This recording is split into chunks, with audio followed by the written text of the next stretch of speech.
Martine Orange, journaliste économique à Mediapart, m'a rejoint pour ce second plateau État des luttes sociales et nouvelles perspectives avec 4 invités. Isabelle Morer, bonsoir. Bonsoir et merci de me recevoir. Mais je vous en prie, vous êtes au chômage, membre du Mouvement national des précaires et des chômeurs. En octobre 2013, j'y faisais déjà allusion tout à l'heure, j'allais dire vous aviez allumé, non. Vous aviez interpellé Jean-François Copé lors d'une émission de France Télévisions des Paroles et des Actes et vous sortez ce livre, voilà, qui s'intitule « Je ne baisserai plus les yeux ». Votre témoignage, c'est publié aux arènes. Karl Gazi, bonsoir. Bonsoir. Vous êtes responsable de CGT Commerce et du CLIP-P, c'est-à-dire l'intersyndicale qui réunit la CGT, la CFDT Sud, la CGC et UNSA, et qui lutte contre toute extension du travail dominical et du travail de nuit. Vous vous êtes fait en particulier connaître avec la lutte contre certaines enseignes des Champs-Élysées à Paris qui voulaient rester ouvertes tous les jours le plus tard possible. Christian Lahargue, bonsoir. C'est à vous que je faisais allusion tout à l'heure avec les 80 manifs des Contis de Clairoy. Vous êtes l'ancien secrétaire CGT du comité d'entreprise, donc de l'usine Continentale. Vous avez pris, je crois, votre retraite en 2009. Cette année. Cette année. Ah bah, vous voyez, j'ai 5 ans d'avance. Cette année. Et enfin, Frédéric Dipa, bonsoir. Vous êtes un ancien chef d'entreprise, l'ancien gérant, pardon, qui s'intitulait DMK International, c'est bien ça, exact. Et vous étiez sous-traitant de Chronopost. Et exact. En fait, les journalistes de Mediapart se sont intéressés à vous parce que vous avez fraudé, le terme vous convient, ou en tout cas pas rempli entièrement vos cotisations au fisc et à l'URSSAF, tout simplement parce que vous étiez tellement étranglé par votre commanditaire, c'est-à-dire Chronopost, que vous n'arriviez plus à les payer. Vous allez nous raconter tout ça. J'ai envie de vous poser la question parce que vous avez entendu nos invités d'avant, un avocat que vous connaissez peut-être, et puis 3 chercheurs, 2 économistes, une sociologue. Qu'est-ce que vous en avez pensé, Christian Lahargue? Ah bah, il y a des moments, il y a des paroles quand même qui font sauter au plafond, quoi. Ah bah, alors allons-y. Non, bah, je pense que quand on voit qu'on parle de l'individualité et tout ça... de l'atomisation. De l'atomisation et tout ça, c'est une réalité... C'est vraiment la réalité, quoi. C'est ce qu'on a essayé de faire aussi chez nous, et puis bon, ben, on n'a pas compris, même nous encore, on ne comprend pas pourquoi il y a eu cette solidarité, et puis qui continue, quoi. Après, bon, ben, oui, il y a beaucoup de choses. Il y a beaucoup de choses aussi qui sont un peu aberrantes, de voir un peu la fameuse loi Annie, enfin, des trucs comme ça, quoi. Il y a des choses... on est en train de remettre... on est en train d'enlever tous les acquis sociaux que nos grands-parents se sont battus pour avoir. Certains sont morts pour les avoir. Et on est en train de nous les enlever. Et on s'aperçoit qu'actuellement, malheureusement, c'est quand même...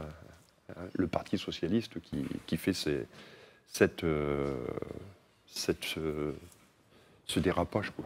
Est-ce que vous aviez senti, est-ce que vous avez senti, c'est parce que vous sentez, c'est pas la peine de mettre ça au passé, une solidarité autour de vous? Parce que c'est peut-être une idée que je me fais, mais j'avais eu l'impression que la lutte des Contis était plutôt populaire, disons. Je pense que la lutte des Contis est tombée juste au moment où... il y avait un petit nain qui disait qu'il fallait travailler plus pour gagner plus. Or, nous, on venait de passer, malgré un référendum où la majorité qui était contre passait à 40 heures, 2 syndicats dans les cadres ont été signés, parce qu'ils étaient majoritaires, ont été signés un accord qui, combien de temps, 1 an après, a été remis en cause avec la fermeture totale de l'entreprise. Et ce qui nous a... Oui, ça ne nous a pas trop étonnés parce qu'on a marché vraiment sur le même système que par exemple les grandes luttes qu'il y a eu, comme chez Chausson, chez Lips ou des trucs comme ça. C'est-à-dire qu'on a fait un comité de lutte où on a fait, dès le premier jour, on a fait un groupement d'une 60aine de personnes, mais de toute classe sociale. Il y avait même pas de... Enfin, il n'y avait pas de toute origine syndicale et tout ça. Et même des personnes qui n'étaient même pas syndiquées. Et on se mettait tous autour de la table tous les jours et on proposait des actions aux syndicats qui, les syndicats, le proposaient à l'Assemblée générale tous les jours, quoi, où il y avait à peu près 800, 900 personnes sur les 1100. Vous voyez, donc ça nous a, au début, ça nous a un peu surpris, mais dès le fonctionnement tel qu'il était fait, c'est ce qui nous a permis de durer si longtemps, quoi, et qui nous permet encore de durer actuellement, puisqu'on est toujours dans la lutte. Il faut savoir quand même que là, on avait gagné au prud'homme, le patron nous a mis en cassation, on l'a pris le vendredi, le lundi on a fait une réunion de comité de lutte, où on est beaucoup moins quand même, parce qu'il y a eu des copains qui retravaillent quand même, il y en a quelques-uns quand même. À citer quand même que sur les 1113 salariés, il y a 303 seulement CDI, dont 95% ont été reclassés par eux-mêmes, pas par les cellules de reclassement, qui n'a fait que toucher l'argent. Il y a plus de 400 chômeurs encore. Il y a 25 personnes qui sont à la SS. Et au mois de décembre, là, il y en a 35 qui vont y aller, qui vont aller les rejoindre aussi. Et sans compter plus de 180 divorces quand même la première année, les suicides, les dépressions, toutes sortes. Un coup. Un gros coup quand même. Mais qui... Le fait de se retrouver tous ensemble comme ça a fait que on se retrouvait tous soudés. Ça permettait, par exemple, je vais prendre un exemple, puisque par rapport à l'accord qui avait été signé avec les 40 heures, ils nous proposaient du boulot jusqu'en 2012. Donc on a joué là-dessus et c'est pour ça que notre plan social a duré si longtemps, quoi. Donc Continental nous a payé jusqu'en 2012. Enfin, bien sûr, pas ouvrier salaire. Un peu plus que le SMIC, quoi. Puis c'est tout, quoi. Il y a encore, mais c'était un accord ils s'étaient engagés, donc ils ont été obligés de l'honorer, si on peut dire. Et il y avait quand même un comité d'entreprise qui a continué jusqu'à dernièrement là, et on faisait ce qu'on appelle un peu, disons, de la vente de cacahuètes, quoi. C'est le CE, mais c'est ce qui nous permettait de nous rejoindre tous, et tous les samedis, on avait 300, 400 personnes qui venaient, pas chercher des billets de cinéma, mais plutôt de se regrouper, et puis on fermait à midi, et puis à 14h, 15h, ils étaient toujours là en train de discuter de leurs problèmes. Et c'est ce qui nous a permis de tenir si longtemps, quoi. Et les Contis, c'est une victoire devant les tribunaux, puisque vous avez gagné le 29 septembre dernier. Oui. Ça, c'était devant le tribunal d'Amiens. D'Amiens, oui. Mais alors, le groupe se pourvoit en cassation. Et alors, oui. Là, je lis mes notes, parce que je ne suis vraiment pas un spécialiste. Oui. Et je trouve ça hallucinant. Double son de cloche franco-allemand, oui. C'est-à-dire que d'un côté, il y a la DRH française qui a affirmé qu'elle ferait, je cite, n'importe quoi pour récupérer l'argent de toutes les indemnités déjà versées, oui. Alors qu'au siège, oui. En Allemagne, la direction générale a, elle, affirmé qu'elle voulait tourner la page, je cite à nouveau, de ce désastre économique et humain. Oui. Dans ce pays où on aime tellement, quand on est de droite, prendre l'Allemagne en exemple, c'est à n'y rien comprendre. On va continuer un peu sur notre exemple. Bon, quand même, lorsqu'on est monté aussi, par exemple, à Hanovre, à l'Assemblée générale des actionnaires, où on nous a mis quand même un peu des bâtons dans les roues, parce que pour faire 600 km en train, on a mis quand même 26 heures. Vous voyez, il a quand même fallu qu'on s'arrête à la frontière belge. Peut-être qu'ils étaient en 110 et nous en 220 ou un truc comme ça, je sais pas. Et puis après, en anglaise, allemande et tout. On est quand même arrivé à temps à la réunion des actionnaires. On a quand même arrivé à rentrer parce qu'il y avait quand même la pression derrière. Il y avait quand même les Allemands. Je me rappelle le syndicaliste allemand, le Jörg Schusserer, qui nous avait proposé ça. Qui me dit, écoute, non, il n'y a pas beaucoup de personnes, il y a peut-être 250 personnes. Et quand on est arrivé à Hanovre, il y avait plus de 4500 personnes. Vous voyez, alors que nous, on était 1800 quand même dans le train. On est monté là-bas. Il y avait aussi des Mexicains qui étaient venus. Pourquoi ? Parce qu'il faut savoir que Continental avait fermé une usine au Mexique, à peu près 6 ans avant. Et quand moi j'étais encore en comité de groupe européen et tout, on a fait venir les Mexicains pour leur expliquer un peu comment se battre et tout ça. Ils ont mis 1 an. Continental a été obligé de rouvrir l'usine, de les payer, parce que là-bas, ils n'ont pas de chômage et tout, de les repayer les 5 ans qu'il y avait, et l'usine continue de tourner. Et symboliquement, ils étaient venus nous donner un coup de main ce jour-là. Et ce jour-là, on est rentré à l'Assemblée générale. où on a fait une motion, on a déposé une motion simplement pour dire qu'il fallait arrêter de fermer les entreprises en Europe, chez nous, surtout en Allemagne, en France et tout ça. Parce qu'il faut savoir qu'en Allemagne, ils ont fermé quelque chose comme... En 25 ans, ils ont dû fermer quelque chose comme 25 ou 30 usines quand même. Et donc Continental a récemment fermé un des sites allemands, jetant 380 salariés sur le carreau. Oui. Et là, la décision est intéressante parce que... Oui, c'est là qu'il faudrait prendre l'exemple allemand, parce que la décision est exemplaire, puisque les tribunaux allemands ont demandé la réintégration des 380 personnes. Et là, c'est dernièrement. C'est-à-dire qu'ils ont non seulement cassé... Ils ont cassé le jugement, enfin la décision de licenciement, et ils ont demandé à ce qu'ils réintègrent les 380 personnes. Et là, actuellement, nous sommes en contact encore avec les syndicalistes allemands, qui sont, parce qu'il faut savoir qu'en Allemagne, les syndicalistes, c'est spéciaux aussi là-bas, ils font quand même partie aussi du du conseil d'administration, hein. Et ils sont contre la continuité de la procédure, parce qu'ils trouvent qu'il y a eu un désastre quand même économique et social énorme, et puis psychologique aussi, il faut savoir. Mmh. Et il y a une partie du conseil d'administration aussi qui est contre. Et là, ils doivent rencontrer normalement le président, le grand patron, pour essayer de le faire reculer. Et on va voir. Mais nous avons appris donc cette fameuse cassure de la cassation. On a appris ça le vendredi. Le lundi, on a fait un comité de lutte. On a décidé de faire une assemblée générale. Bon, comme ils nous ont supprimé, puisqu'il y a eu une décision de tribunal d'arrêt de l'entreprise, que l'entreprise n'existe vraiment plus, donc ils nous ont pris les locaux et tout, il n'y a pas tellement longtemps. Alors on a dit qu'on ferait quand même cette réunion devant l'Assemblée générale, on la ferait devant l'usine. Et on a envoyé à peu près 800 mails, il y a à peu près 120 mails qui sont revenus parce que les adresses étaient plus bonnes. Et le vendredi soir, nous on s'est retrouvés à plus de 550 personnes devant l'entreprise pour décider de la continuité du conflit, quoi. Et donc, nous avons l'intention de continuer, 6 ans après, de continuer. Parce qu'il y a le fait aussi, c'est que longtemps, on a été mené en exemple et tout ça, et on trouve qu'on doit continuer jusqu'au bout, il faut qu'on continue.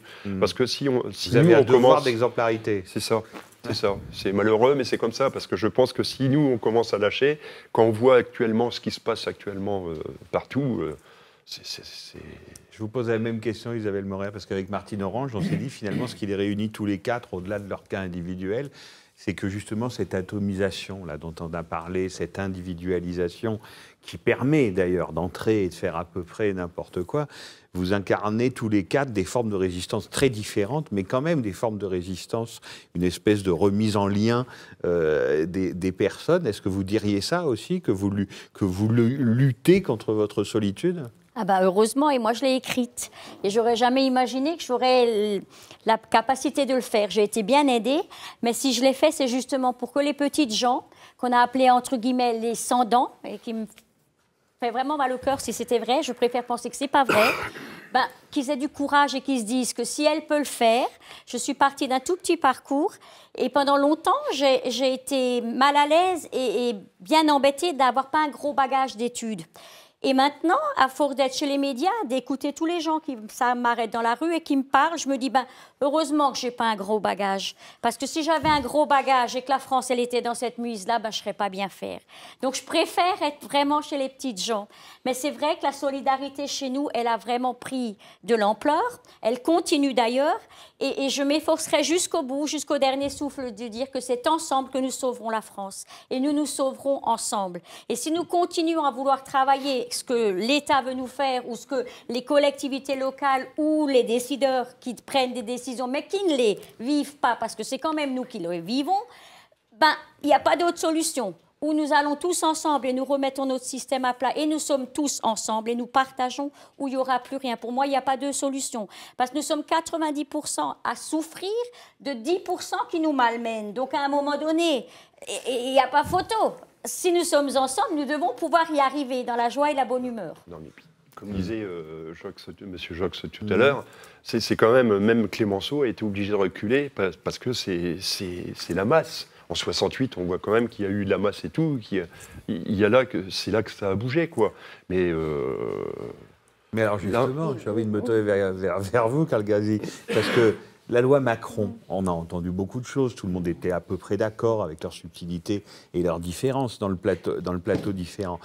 Mais en même temps, même si on ne regarde pas les sondages, on voit bien que cette histoire d'ouverture le dimanche, par exemple, vous, c'est votre combat. Vous expliquez très bien que en fait, les plus grandes enseignes, c'est pas tellement pour faire du profit immédiat qu'ils ont besoin de l'ouverture du dimanche, c'est pour tuer les plus petites. Et ensuite, faire du profit. Mais d'abord, tuer les plus petites. C'est d'abord un truc de concurrence, selon vous. Comment vous trouvez, comment vous sentez, non seulement les salariés, mais la société française par rapport à ça? Vous pensez que ça passe ou que ça passe pas? Est-ce que vous me permettez de revenir d'abord sur la Vous avez tellement attendu que je vous permets tout. Parce que j'ai entendu tout à l'heure des constats extrêmement justes et pertinents sur l'atomisation du salariat. Et moi, je suis né au syndicalisme dans ce monde qui était décrit tout à l'heure, un monde de temps partiel, de CDD, de turnover à 120% dans certaines entreprises des professions que je connais bien.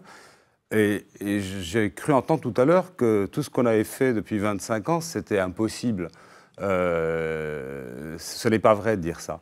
La division entre les salariés, elle a atteint un point très élevé aujourd'hui, mais l'action collective reste heureusement tout à fait possible, à une condition. C'est qu'on propose aux salariés l'action collective. C'est qu'on recrée des mécanismes de solidarité dans l'entreprise, et nous l'avons fait. Vous savez, moi je suis entré à la FNAC, j'avais 23 ans, et on avait tous 18-19 ans, et puis on pensait rester là 5-6 mois, et puis c'était la délation en salle de pause, celui qui irait dire au chef que l'autre il avait pris 5 minutes de plus. C'était un monde de concurrence très fort, tel que le monde qui était décrit tout à l'heure. Mais vous considérez ça comme un petit boulot provisoire? Oui, tout le monde le considérait comme un petit boulot provisoire. Et il y en avait une moitié qui pensait être chef un jour, assez rapidement d'ailleurs, où ils allaient partir ailleurs, et les autres qui pensaient être là de passage et qui ont passé leur vie. Et puis 3 ans après, ce même magasin, on l'appelait à la FNAC le village gaulois. C'était les mêmes. C'était quel magasin? C'était la FNAC Bastille, une petite FNAC... Fini par fermer. Qui a fini par fermer, mais après des années et des années de lutte. Donc c'était pourtant dans ce milieu atomisé de temps partiel, de CDD, avec les entretiens individuels, dont on a parlé tout à l'heure, qui arrivaient, qui ont été expérimentés chez nous. C'est ça? Les objectifs. Et aujourd'hui... je prends un autre exemple, c'est la manifestation que nous avons faite il y a 2 ou 3 jours. Il y avait 700 à 800 salariés du magasin Printemps. Et sur ces 700 à 800 salariés du magasin Printemps, il y en avait 5 ou 600 qui étaient des salariés extérieurs. C'est une autre forme de l'atomisation. Ce salariat extérieur, c'est démonstrateur, c'est... cette sous-traitance qui est généralisée, et bien pourtant ils étaient là, ils étaient dans l'action collective. Donc, dernière remarque que je ferai, les grandes manifestations de 2010, elles se sont bien produites dans ce contexte. Cette atomisation, elle existe déjà. Donc comment explique-t-on qu'en 2010, il y avait des centaines de milliers, des millions de salariés dans la rue, et pas aujourd'hui? Je pense que l'état d'atomisation du salariat, c'est une explication un peu courte. Pour expliquer cette situation. Mais vous pensez qu'aujourd'hui, on pourrait refaire des manifestations comme en 2010 sur les retraites? J'en suis certain. Néanmoins, je pense qu'il y a des raisons profondes, structurelles, à la faiblesse des mobilisations aujourd'hui. Il y a aussi des raisons conjoncturelles. Il y a d'abord la défaite de 2010.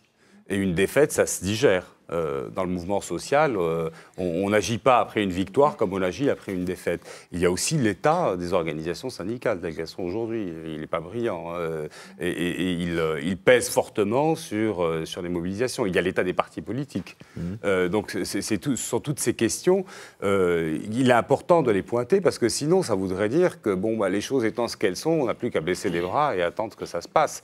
Ce n'est pas acceptable. Mais c'est exactement le sens de ma question. Pour prendre par exemple l'histoire du travail le dimanche et donc cette extension d'ouverture de 5 semaines à 12. De 5 à 12, et là pour Paris, puisque c'est quasiment pour certaines zones, pour tous les dimanches de l'année, puisqu'il va y avoir une extension des zones touristiques à Paris. C'est ce qui est prévu. Le bruit que j'entends, je voudrais savoir votre sentiment là-dessus, et d'ailleurs, c'est celui que j'entends moi aussi, c'est que c'est inéluctable.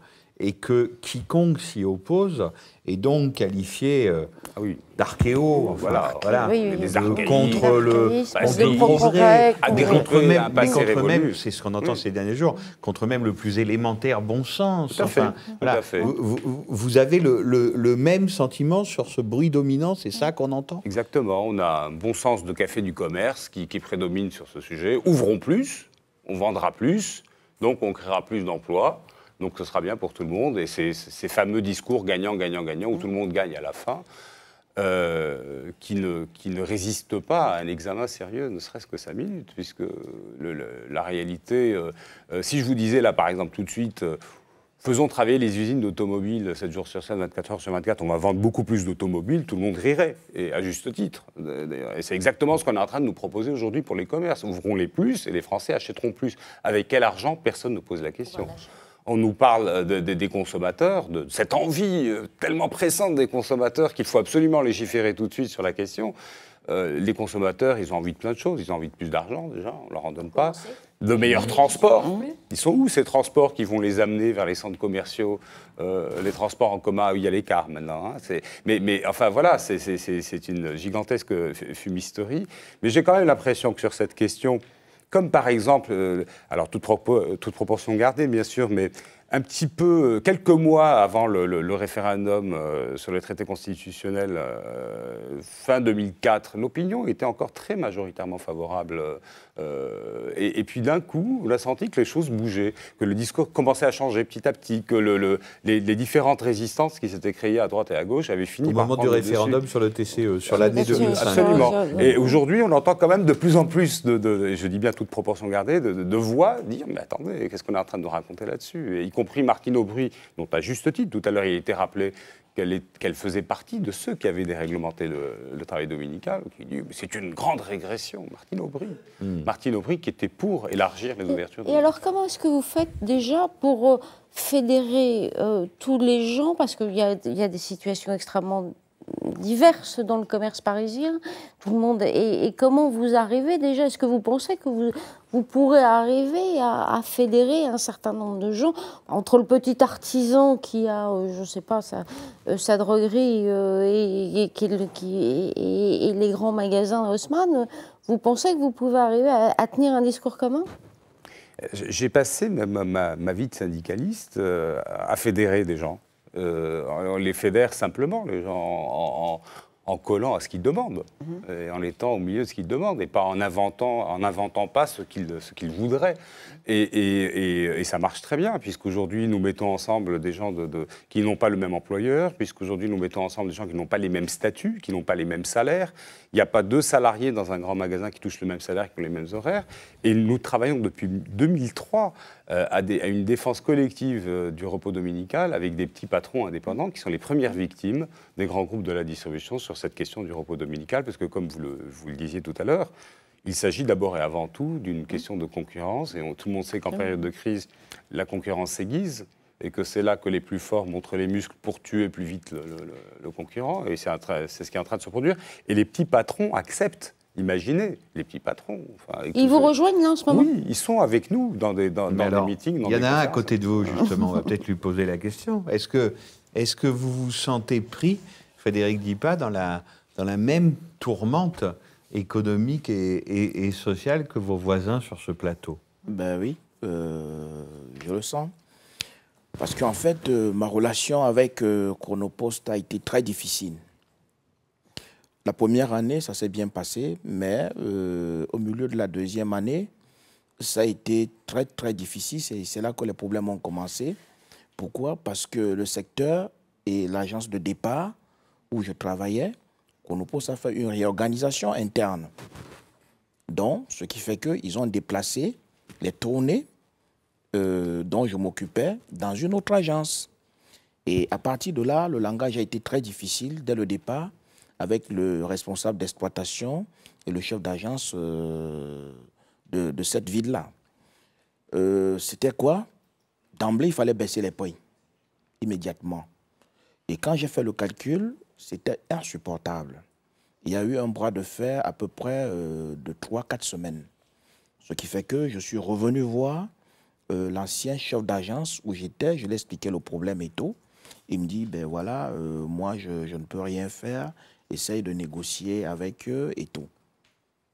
Déjà derrière, j'avais des charges, j'avais des engagements, j'avais des crédits de location. Quand j'ai regardé tout ça, j'ai essayé quand même de faire une petite concession et tout ça. Mais quand je suis arrivé à la fin de cette année, j'ai vu immédiatement que j'avais perdu de l'argent. J'avais perdu de l'argent et j'étais obligé de licencier un salarié.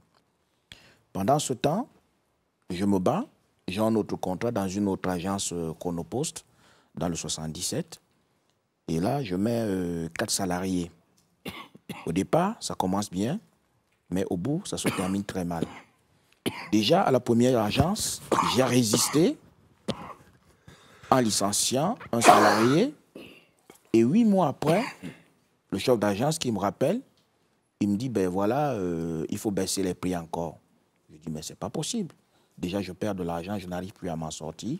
Et non seulement dans cette agence aussi, ils ont fait une réorganisation interne. Qu'est-ce qu'ils ont fait?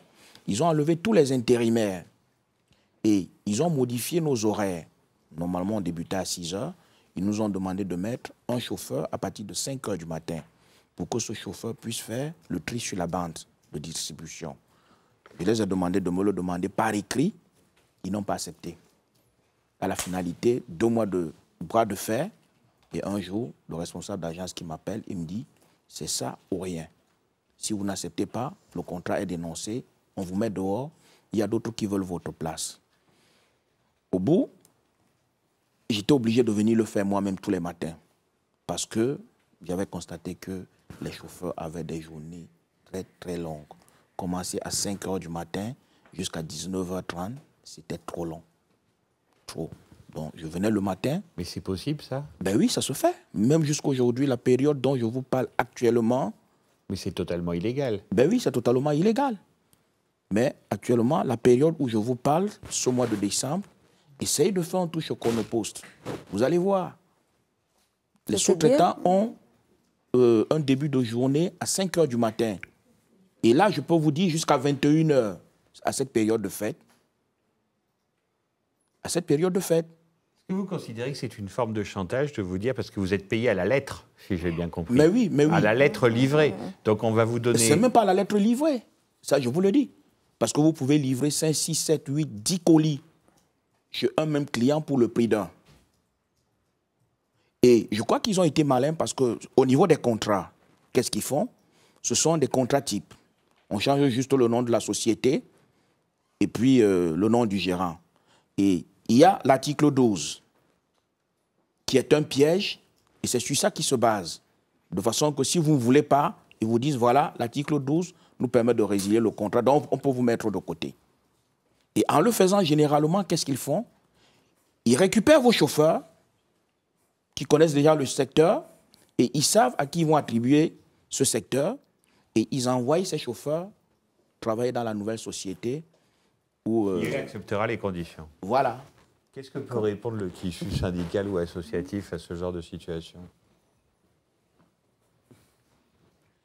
Le syndicalisme suppose un minimum de collectivité de travail. Et dans ce genre d'entreprise, les salariés se voient très peu, ont très peu de moyens de s'organiser. Le syndicalisme ne peut pas répondre très clairement à ce genre de situation. Comment dire, les actions, elles arrivent trop tard dans ce cas-là. Elles arrivent devant les tribunaux quand c'est déjà passé, quand c'est déjà fini. C'est une action a posteriori.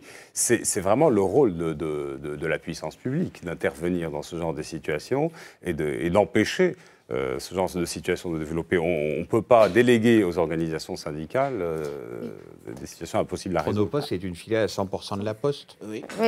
Quand est-ce que vous avez compris d'abord que vous n'étiez pas tout seul dans le même cas? Est-ce qu'à un moment, vous avez eu une possibilité d'action collective, justement, devant les tribunaux, puisqu'il y a un moment où il y a quand même normalement quelques dispositifs qui existent encore pour protéger les sous-traitants par rapport aux donneurs d'ordre? Le problème qui se pose, je vais vous le dire ouvertement, c'est que là où vous allez trouver une certaine catégorie de personnes Et qu'est-ce qui se passe généralement? Ces gérants, la majorité, ils ont peur de contester ce qui se passe, ce qu'on les impose, de peur de perdre leur contrat. Et au départ, où est-ce que j'avais compris ça? C'est qu'au départ, il y avait des réunions collectives tous les mois. Vous étiez donc plusieurs? On était plusieurs. Dans le cas où je me trouve aujourd'hui, je ne suis pas la seule personne. Hein. Là, sans vous le cacher, à la finalité, je suis arrivé à un niveau où je ne pouvais plus reverser la TVA, je ne pouvais plus cotiser l'USAF, la CACEP et tout le reste. Pourquoi? Parce que j'étais obligé de récupérer cet argent de la TVA pour réinjecter pour avoir un fonds de roulement. Et à un moment donné, même jusque-là, j'ai vu que je perdais de l'argent. Et à la finalité... À ce que dit monsieur, vous avez le moral, quand moi j'étais petite, on partait avec une pièce de 20 centimes. Le timbre, il a été pendant des années 20 centimes. On pouvait rentrer avec ce 20 centimes, on ressortait. Aujourd'hui, les prix ne cessent de monter et on nous dit attention au coût du travail. Vous arrivez devant la postière et vous dites ah non, moi j'ai pas le temps, vous allez à la machine. Alors nous encore, on arrive à s'adapter. Mais imaginez-vous toutes les personnes âgées qui n'ont pas d'Internet, qui n'ont pas de smartphone et qui n'ont pas de téléphone. Devant cette machine. Mais le pire, c'est que la machine, elle est beaucoup plus gourmande que nous, les salariés. Donc, où allons-nous? À un moment donné, il faut vraiment qu'on arrête de se mordre la queue. Il faut qu'on remette les choses à plat et qu'on se dise, franchement, ce service public a que des malaises. Et on a toujours connu une factrice avec le sourire. Aujourd'hui, elle n'a plus le temps. On va arriver comme dans les pubs, ils vont nous virer parce qu'il faut que ça aille plus vite. Donc, à la finalité, moi, je pense que si le service continue à perdre comme ça, ben, on va faire nous-mêmes le facteur. Mais alors, à ce moment-là, est-ce qu'on aura encore besoin de la poste? Alors, c'est triste ce que je vous dis. C'est pas ce que je me souhaite. Mais malheureusement, c'est pour répondre à monsieur. À un moment donné, il faut arrêter. Un travail mérite un salaire et le travail mérite d'être bien fait. Parce que le client, il attend un bon travail et un bon service. Je pense que vous êtes d'accord. Ben oui, Chronopost vous demande la lune. Voilà, et la lune, elle est toute seule. On vous impose les horaires. Pourquoi? Parce que le client paye en fonction de ce qu'il demande. Parce que vous avez des livraisons avant 13 h et des livraisons avant 18 h et ce, avant 9 h du matin. Mais ne croyez pas que ça va changer quelque chose sur la prestation dont on vous paye. Ben, si vous livrez à 13 h 1 minute, vous avez des pénalités. Ça veut dire que vous avez fait un boulot gratuit. C'est-à-dire que cette livraison, elle est gratuite.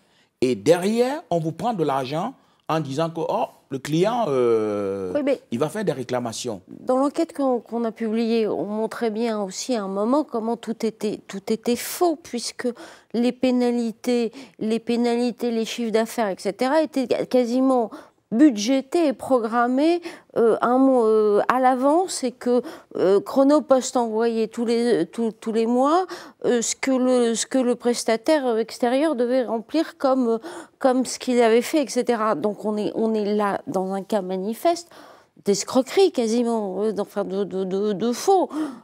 Ben oui, c'est Chronopost qui établit la préfacturation. On vous envoie la préfacturation et vous recopiez à la virgule près ce qu'on vous a envoyé. Si vous ne le faites pas, vous n'êtes pas payé. On vous redemande de refaire la facture. Et regardez, sur la facture, vous allez distribuer à peu près 6 500 objets. Mais il y a combien qui seront payés? À peu près 3 500 objets. Donc quand vous regardez la perte que vous avez, est-ce que chez Chronopost ou même à la Poste, si vous envoyez 10 courriers chez la même personne, je crois que vous le timbrez individuellement. Mais pourquoi font-ils livrer aux sous-traitants 10, 15 colis pour le prix d'un? Déjà là, vous avez déjà une grosse perte. Et voilà. Christian Lahargue. Moi, ce qui m'interpelle un peu, c'est surtout comme une motion qu'on a montée aussi à l'Assemblée nationale, c'est qu'il faudrait qu'on arrête de distribuer de l'argent à ces multinationales, là, aussi bien les subventions, les exonérations et tout ça. Moi, j'ai travaillé 36 ans dans cette même boîte, j'étais rentré pour 15 jours aussi, puis je suis resté 36 ans, parce que je m'y plaisais bien, parce qu'on était des copains et tout ça. Mais on a changé au moins 10 fois de nom. Pourquoi? Parce que ces multinationales changent de nom et ils sont exonérés de charges sociales pendant 3 ans. Et puis après, pendant 2 ans, ils sont à 50%. Mais ils n'ont même pas le courage d'attendre les 2 ans. Ils rechangent de nom.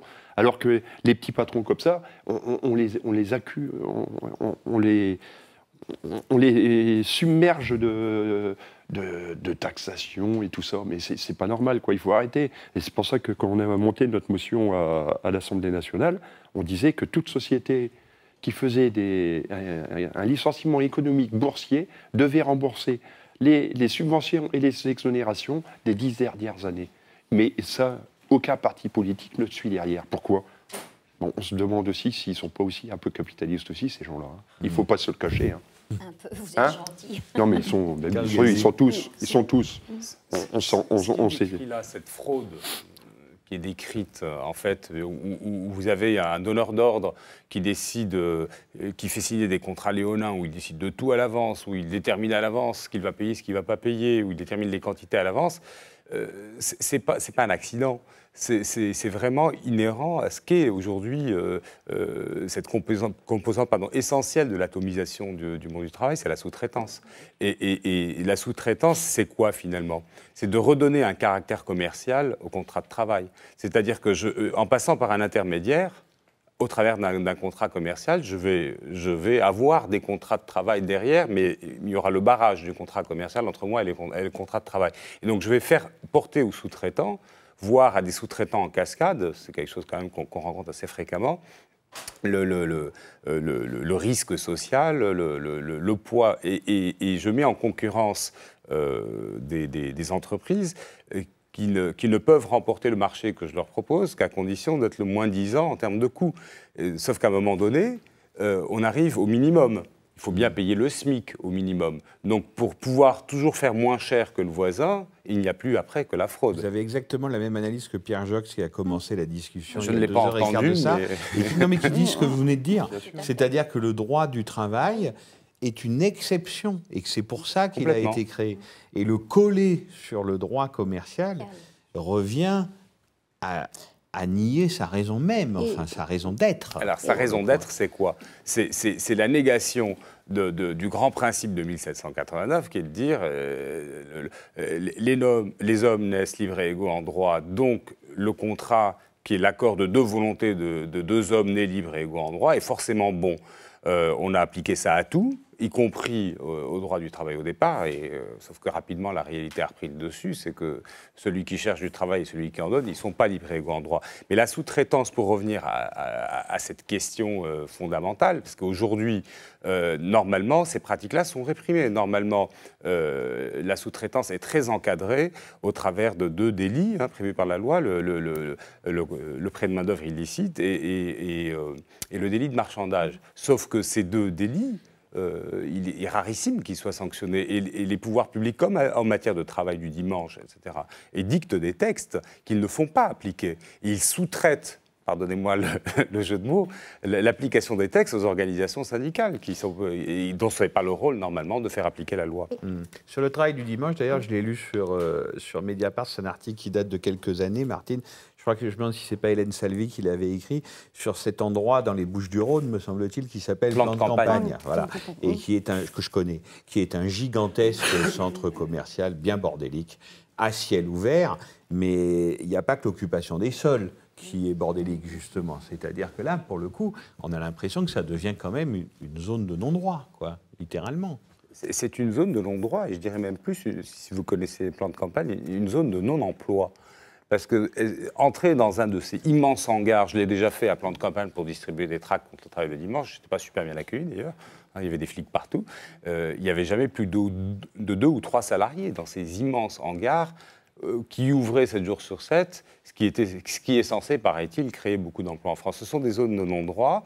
Et il y a de plus en plus de non-droit, et au contraire, je ne sais pas moi, du code de la route, où quand vous grillez un feu rouge, il y a toujours quelqu'un pour siffler et vous mettre une contredanse. Si vous ouvrez un magasin illégalement le dimanche, ou si vous faites du prêt de main-d'œuvre illicite ou du délit de marchandage, c'est rare. Il est rarissime. Pourquoi? Parce que d'abord, il n'y a pas la volonté politique, bien sûr, de le faire. Les employeurs sont très rarement sanctionnés quand ils commettent des délits. Il y a aussi, et je terminerai là-dessus, très peu de moyens mis en œuvre avec un nombre d'inspecteurs du travail extrêmement réduit pour faire appliquer le droit du travail. Martine. Alors, maintenant, quand vous voyez, vous n'avez peut-être pas lu l'intégralité du texte de la loi Macron, mais si. Bravo. Mais vous, en tant que salarié, sous-traitant, quand les échos que vous en avez eus, vous réagissez comment à ce projet de loi? Et qu'est-ce que vous vous dites par rapport à la réalité salariale de travail que vous connaissez ou que vous avez à laquelle vous avez pu assister, madame? Alors moi, je suis beaucoup MNCP, qui est donc le Mouvement national des chômeurs et précaires. Donc je suis ça de plus près parce que c'est mon quotidien. Hein. Quand je me lève le matin jusqu'au soir où je me couche, j'essaye de faire par les réseaux que j'ai, par mes liens, de trouver à une des heures de ménage, à l'autre une garde d'enfants pour faire du repassage, refaire un stage, refaire une évaluation des acquis. Enfin, je me débrouille toute la journée. Mais ce que je voulais vous dire, moi, je réfléchis maintenant sur le chômage qui a changé en juillet. Parce que j'ai eu beaucoup d'occupations et je ne m'en suis pas vraiment occupée. Et je l'ai appris il n'y a pas longtemps que si j'ai bien compris le système actuel, c'est que maintenant on sera rémunéré en fonction des jours qu'on a travaillé. Donc je prends un exemple simple. Si on a travaillé 5 jours, on sera pris en charge 5 jours. Donc ça veut dire qu'on va encore plus précariser ceux qui sont déjà précarisés. Donc vous avez toute une population comme moi, qui est donc au RSA, qui est invalide, qui est malade. Donc, de toute façon, nous, on a juste à se taire et à supporter. Vous avez un échelon au-dessus quand on arrive encore au chômage, quand on a encore une petite indemnité, parce qu'il y a des gens qui, malheureusement, ont 10 ou 12 euros par jour pour survivre, parce qu'il faut le faire. Je vous invite à y réfléchir, ce que représente 10 ou 12 euros par jour. Et vous avez au-dessus les petits salariés comme monsieur qui toute la journée se démènent pour survivre éventuellement avec un tout petit peu plus que le SMIC. Donc ça veut dire que toute cette société-là, on veut encore plus la précariser et on veut encore plus lui faire porter le poids du malheur qu'elle n'a pas demandé. Parce que moi, je ne connais pas une personne ici présente qui va me dire qu'elle est contente d'être au chômage.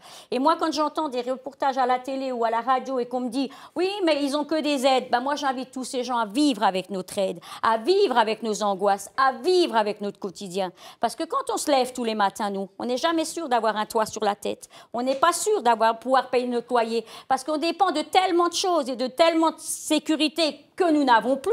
Donc, je me demande à quel moment où nos présidents, nos députés, nos sénateurs, nos maires vont enfin se réveiller et arrêter de se poser la question s'ils sont de droite, de gauche, du milieu, du centre, de en haut, de en bas, et se dire il faudrait peut-être que je m'occupe de la population, tout simplement. Mais vous êtes d'accord avec la philosophie dont on a l'impression qu'elle sous-tend la loi Macron, c'est-à-dire de dire finalement il y a trop de protection des salariés, il y a trop de droits du travail, et c'est ça qui freine l'embauche et la croissance. Non, c'est pas vrai. Ça, je pense que. Et ça largue.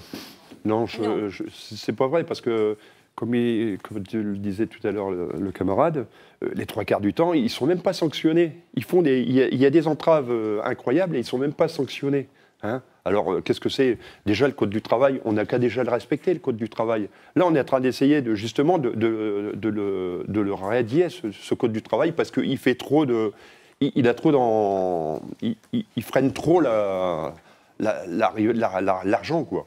Bon, ce qu'il y a... Ce qui m'écoeure un peu, c'est qu'actuellement, on est en train de... Le partage de l'argent se fait de plus en plus mal. C'est-à-dire qu'il y en a de moins en moins pour ceux qui travaillent, et il y en a de plus en plus pour ceux qui font rien. Moi, je vais vous donner simplement l'exemple de chez Conti. Le Continental, en 2009, avait des actions à 12 euros. Elle est descendue à 8,90 euros. Ils nous ont licenciés. Là, actuellement, l'action, elle est à 185 euros. Et entre-temps, ils ont acheté Siemens, 11 milliards qu'ils ont payé en 2 ans, vous voyez. Et pourcent, et qu'est-ce qu'ils ont fait? Il n'y a personne qui ne dit rien. Moi, je pense simplement, c'est que tant que les politiciens ne feront que de la politique que pour leur intérêt personnel, ça ne marchera pas. Il faut qu'on revienne sur des personnes qui se battent pour la base, qui se battent vraiment pour le peuple, mais pas pour eux. C'est pas normal. Un mot de conclusion, Frédéric Guipard. Oui, aujourd'hui, il y a une action judiciaire qui est en cours. Je ne suis pas dans ce cas, mais dommage, c'est que j'ai essayé de sensibiliser pas mal de gérants à ne pas se laisser faire et que justice soit faite. Ils ont désisté. Et au jour d'aujourd'hui, on n'est pas beaucoup dans l'action. Et je reviens un tout petit peu en arrière. Ceux, à l'époque, qui n'ont pas voulu accepter cette manipulation ou cette obligation faite par Chronopost de baisser des prix, ils ont été interdits. Ayant un contrat à la base, hein, mais on les a interdits d'avoir accès au dépôt et on ne voulait plus les voir, ils étaient indésirables. Ce qui fait qu'au jour d'aujourd'hui, ils sont dehors. Mais ils ont un contrat qui n'a pas été résilié, ni par un courrier, ni par quoi que ce soit. Il y en a dans la salle, il y a un ami qui est là, il est dans ce cas-là. Donc c'est dommage. Il y a ceux qui ont eu peur de la justice, mais qui ont été condamnés parce qu'ils ont fui. Et donc ils peuvent attaquer en justice s'ils ont un contrat. Ben oui. Oui, mais combien d'années après? Kargazi, sur la philosophie de la loi Macron que je tentais de résumer, allez-y, répondez, et puis on va conclure. Je me suis vraiment tapé la loi Macron, c'est pas une boutade, hein, pour en comprendre l'économie générale. Il y a une phrase qui m'a profondément choqué, qui revient tout le temps, c'est libérer les énergies. Sans revenir sur le débat de tout à l'heure sur le chômage de masse, dans un contexte quand même de chômage massif, peu importe comment on l'écrit et comment on l'appelle, renvoyer aux gens la responsabilité de ce chômage, on va libérer les énergies parce que ce sont vos protections qui empêchent cette énergie d'éclater, c'est proprement scandaleux. C'est encore plus scandaleux venant d'un gouvernement qui se dit de gauche. Mais quand on regarde en détail un peu les mesures qui sont prévues, c'est donc perte de déréglementation du temps de travail au travers du travail du dimanche, travail de nuit, le travail de nuit dont on parle peu mais qui est très grave, facilitation des licenciements, et puis une mesure très symbolique, mais qui montre bien l'aspect même, y compris revanchard de cette loi. On va supprimer quelque chose qui ne marchait pas très bien, mais qui existait, c'est le délit d'entrave. C'est-à-dire que quand un patron ne respectait pas les instances représentatives du personnel, il pouvait, c'était hypothétique, mais ça pouvait arriver à être condamné à des peines de prison. C'était rarissime, mais c'était dans le droit. C'est trop, c'est encore trop. Il paraît que ça empêche les entreprises étrangères d'investir en France.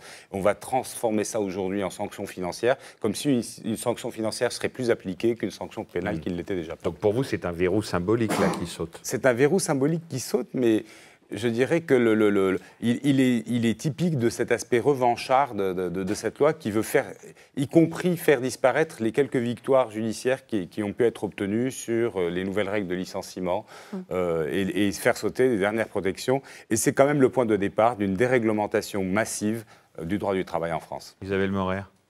Moi, je me suis permis de prendre des petites notes parce que quand on n'en peut plus, moi, je leur dis ça. Alors, j'aimerais que ce soir, on se quitte un peu joyeusement sur cette réflexion que je vais vous lire, qui n'est pas de moi, qui est de Pierre Rabhi, mais lui, il a écrit, et je trouve ça très bien et ça me va très bien. Il nous faudra bien répondre à notre véritable vocation, qui n'est pas de produire et consommer jusqu'à la fin de nos vies, mais d'aimer, d'admirer, de prendre soin de la vie sous toutes ses formes. Et je vous garantis, si on commençait par ça, on irait beaucoup mieux. Je vous souhaite à tous de très bonnes fêtes de fin d'année. Merci beaucoup. Merci de nous avoir reçus. Beaucoup. Merci à vous quatre. Merci à Martine Orange d'avoir animé ce dernier débat avec moi. Qu'est-ce qu'il me reste à vous dire? Que Mediapart est entièrement gratuit jusqu'à minuit et que jusqu'à minuit également, vous pouvez vous y abonner pendant 6 mois pour 20 €. Et c'est pas cher, n'est-ce pas Isabelle? À très bientôt. Bonne fête. Bonne fête à tous et merci.